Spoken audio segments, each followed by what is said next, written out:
live. To begin with, Switzerland is my seventh country. I already lived in six more countries. I come from a very multicultural, multilinguistic environment. My father was American. I was actually born in San Jose, California, but Wow. I grew up in Pamplona, Spain. Yeah, where people run in front of bulls every July. And I'm currently living in Switzerland with my husband, who's Basque, and my daughter, who Uh-huh. was born in Kazakhstan. My Wow. son, my son, 22 years of age, is currently studying at uni in Scotland. So just that Wow. is not very common. I know. Wow, that's lots of passports. A lot, yes, and quite a few dual citizenships and all the Yeah, I problems bet. that brings about. That's a lot of passports. just, just pick one when traveling. Wow, that's incredible, Jessica. Very Yeah. interesting. Very, very But interesting. then And go ahead. what really led me to start working with human beings, as I said before, I used to be a simultaneous interpreter. You know, those who speak at the same time through headphones, I mean, through the microphone, they have headsets on in conferences and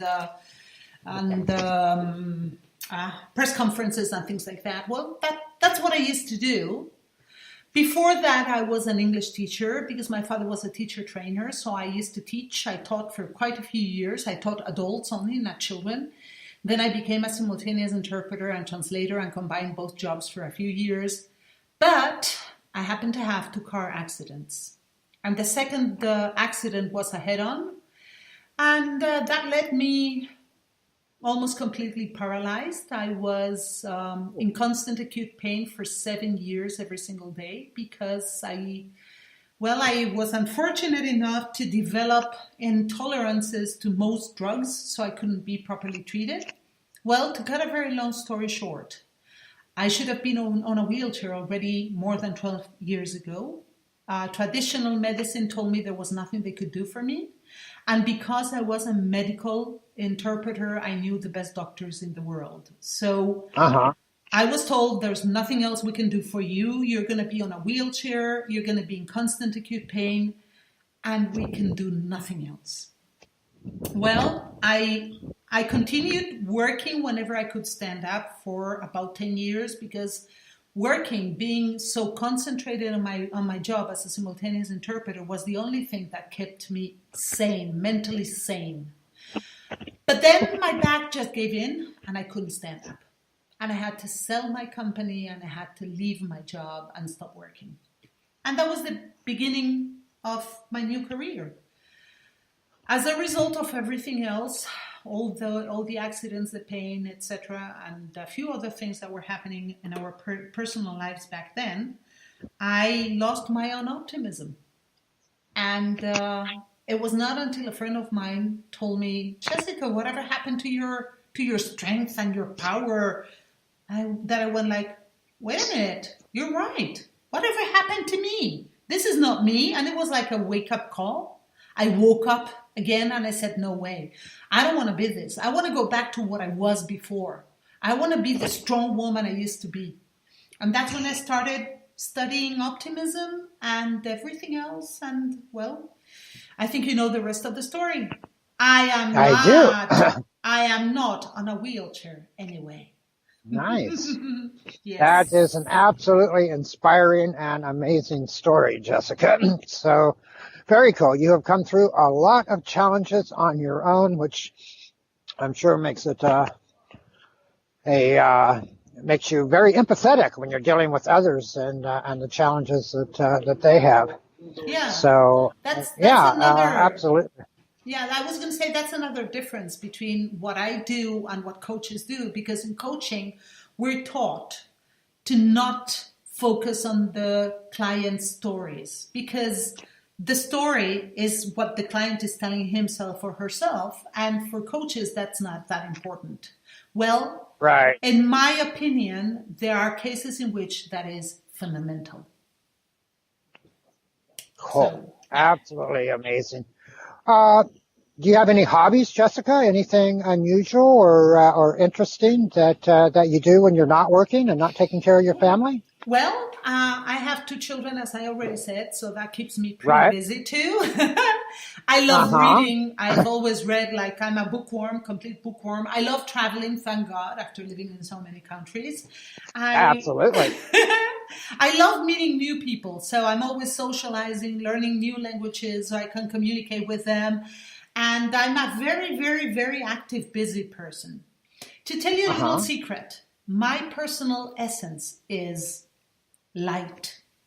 I am light. And the key to personal essence is that you share your personal essence characteristics. So if I am light, I have the same characteristics that light has. Light is extremely fast. I am extremely fast. Light is energy. As I think you can hear, I am quite the energetic type. Yes, you are. Yes, you are. Try keeping up with Jessica. A Not little bit. possible. So I have to be in constant movement, which is what light does. Light travels, it never stops. Well, that is me. I am very much my personal essence. Very cool. Absolutely cool. Do you have a favorite Swiss delicacy now that you're living in Switzerland? Just favorite Swiss food that the rest of the world may not know about and would like to try? Well, there is something I really like here, which is called raclette. Many people might know, but other people may not. I didn't know about Hmm. raclette until I moved here. Raclette is the way the Swiss make it, because there are many varieties. Raclette is a very, very, very big uh, piece of cheese that is put under the fire and is melted, and you just scrape it out with a knife and Uh-huh. put it over potatoes or bread, and you just eat it like that. So it's Cool. something very simple but really tasty. And raclette cheese Nice. is really tasty. Nice. Do you have a favorite book that you've read in the last 6 months that you would recommend to our audience? Well, in the last 6 months, there are quite a few novels I read because I'm reading so much for my own work that I also try to get my mind off work and relax and just have fun. There is one author, though, that I'd like to mention who just published a very intriguing little book. I'm talking about Richard Bag. Richard Bag, the author of Jonathan Livingston Seagull and The Messiah, Uh-huh. just Sure. published a little book on angels. And I was quite surprised to read that little book because it wasn't very much the style of his previous books. Um, and it's funny because I dedicated my last book to him. He affected me. I read one of his books when I was quite young, and it really Hmm. moved me. So I decided to write to him one day, and he answered. And well, we are in writing terms. So he told me, I'm publishing this new book. Why don't you give it a read and see it? Well, it's a little nice book that I recommend everyone to look for and enjoy. Cool. So Okay. Richard And Bach. I am at Richard Back, and I imagine that can be found everywhere. Yes, Amazon, the whole bit. Amazon Okay, has it very for good. sure because I ordered it there. Yes. Okay. I know you're in Switzerland and they're famous for, Swiss chocolate and all of that, but do you have a guilty indulgence? Hmm. A guilty indulgence. Oh, Yeah. yes. I am guilty of indulging myself in many things, not just one. So choosing one Okay. is hard. Okay. Okay, just pick one. I like having a glass of wine here or there, maybe a beer some other time. I love Okay. eating chocolate here in Switzerland. That is a great big danger. I used Yeah. to love Long Island iced teas in my time. I mean, there's quite a few risks out there. Yes, I'm sure there's a few stories after drinking a few of those, but Well, let's talk about something else, Michael. okay. Yes, let's do that.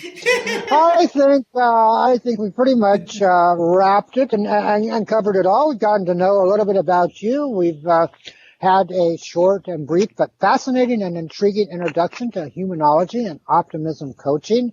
And we've discussed Conversations with Jessica, a brand new show on the Coach on Fire radio network, premiering officially in just 2 weeks' time with Jessica J. Lockhart, humanologist and the founder of Humanology and Optimism Coaching. You're not going to want to miss it. It is an absolutely fascinating field, and it can quite literally change your life. So listen to Conversations with Jessica. Jessica J. Lockhart, 10 a.m. here in the Pacific, 2 weeks from today, and 7 p.m. in Europe, where she is based in Switzerland. It's been an honor. It's been a pleasure and absolutely fascinating to interview you, Jessica. I'm thrilled you're on the Coach on Fire Radio Network team. And I will turn it back to you to wrap the show, and we will see you and our listening audience in 2 weeks' time on Conversations with Jessica. Make it a terrific rest of the week, everyone. And thank you again, Jessica, and be great. Thank you so much, Michael. It was fantastic having you interview me here tonight. It's great to be able to chat with you because, well, after all, you are the creator. You are the person who made Coach on Fire possible. Thank you so much for this fantastic interview. Let me wrap up by telling you that we organize many different events. I speak live in many different places in the world. I'll be traveling to Mexico within a couple of weeks, and I'll be at different places: Guadalajara, Querétaro, San Miguel de Allende. I'll be in San Miguel de Allende for the World Happiness Festival, making a presentation on humanology and how we can help human beings understand themselves. So please get onto my website, look for all those dates, the information, get onto my Facebook page, become my friends, everyone out there in the world, and let's get the world moving. Let's get to know ourselves better so we can take control of who we are. This will be, I hope, one of your favorite programs starting next 2 weeks from now on Wednesday at 7 p.m. It was a great pleasure. Thank you very much for listening. I hope we become great friends through Conversations with Jessica. Talk to you in 2 weeks. Thank you. Bye.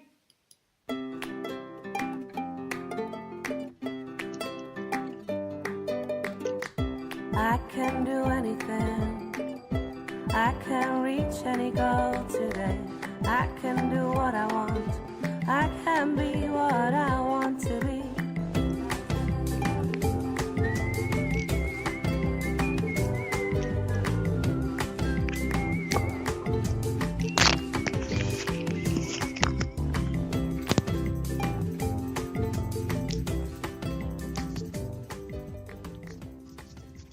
Coach on Fire Radio.